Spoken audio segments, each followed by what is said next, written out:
जिल्ह्यातील भोर तालुक्यातील नसरापूर येथे एका निष्पाप चिमुरडीवर अत्याचार अत्यंत निर्घृणपणे हत्या करणाऱ्या आरोपी भीमराव कांबळेला आज फाशीची शिक्षा सुनावण्यात आली आणि अवघ्या 2 महिन्यात खटल्याची सुनावणी घेऊन सर्वात जलद गतीने निकाली लागलेला हा मला वाटतं पहिलाच खटला ठरणार आहे। न्यायालयाच्या आजच्या या निर्णयामुळे पीडितेला आणि तिच्या कुटुंबाला खरोखरच न्याय मिळाला असं मला वाटतं। हा निर्णय न्यायव्यवस्थेवरील विश्वास अधिक दृढ करणारा आहे। न्यायालयाच्या या ऐतिहासिक निर्णयाचं मी मनापासून स्वागत करते। अशा क्रूर विकृतीला समाजात कोणतंही स्थान नाही।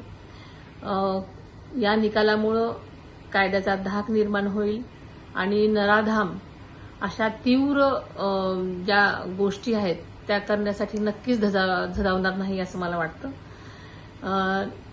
निष्पाप मुलींना आणि महिलांना न्याय मिळवून देण्यासाठी तपास यंत्रणा आणि सरकार हे नेहमीच पाठीशी असतं आणि या केसमध्ये सुद्धा वकिलांनी अत्यंत संवेदनशीलपणे आणि तत्परतेने काम केलेलं आपण सगळ्यांनी पाहिलेलं आहे।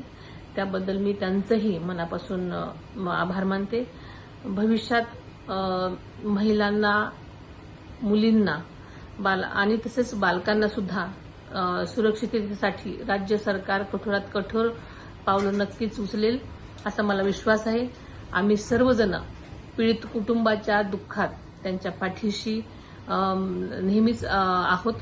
अशा घटना पुन्हा पुन्हा घडू नयेत यासाठी समाज आणि सरकार एकत्रितपणे अशा गोष्टी घडू नयेत म्हणून काहीतरी ठोस करण्याची आज आवश्यकता आहे आणि नक्कीच यासाठी पुढाकार नक्कीच घेतला जाईल आणि सजगतेने त्याकडे पाहिलं जाईल।